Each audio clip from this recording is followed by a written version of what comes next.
మెదక్ జిల్లాలో విద్యార్థులను ఇంటి వద్ద చదవడంతో పాటు హోంవర్క్ చేయించేందుకు కూడా తల్లిదండ్రులు బాధ్యత తీసుకోవాలన్నారు. చిన్నశంకరంపేట జెడ్పీ పాఠశాలలో దీప్లా రాథోడ్ కోరారు. పాఠశాల తల్లిదండ్రుల సమావేశంలో ఆయన మాట్లాడుతూ విద్యార్థులకు చదవడం రాయడం నేర్పుతున్నామని పేర్కొన్నారు. ఇప్పటి నుంచి 100 రోజుల పాటు విద్యార్థులపై దృష్టి పెట్టాలంటూ సూచించారు.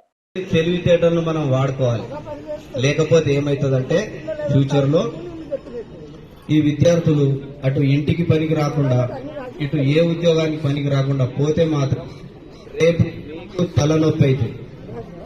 తల్లిదండ్రులకు తలనొప్పి కాకుండా ఉండాలంటే మీరు రోజు 2 గంటలు, అది హోమ్ టైం టేబుల్ మీకు ఇచ్చేది మేము home time table.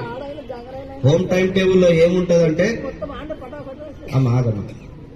Home time టేబుల్లో ఏముంటదంటే డైలీ తెలుగు నుంచి సోషల్ వరకు వారికి ఎంత చేత అవుతుందో ఆ చేతనైనంత వరకే ఇస్తాం మేము, అంతే వరకు ఇస్తాం. ఆ వర్క్ ను చేస్తుండా లేదా ఆ టైంలో కూర్చుండబెట్టాలి. రాయడమో చదవడమో ఏదో రీడింగ్ ఆర్ రైటింగ్ యాక్టివిటీ అనే ఉంటాడు పిల్లవాడు. ఆ 2 గంటలు చూసుకోండి. ఈ నెల రోజులు వదలద్దు మీరు. మేము ఒక నెల రోజుల టైం పెట్టినాం కదా.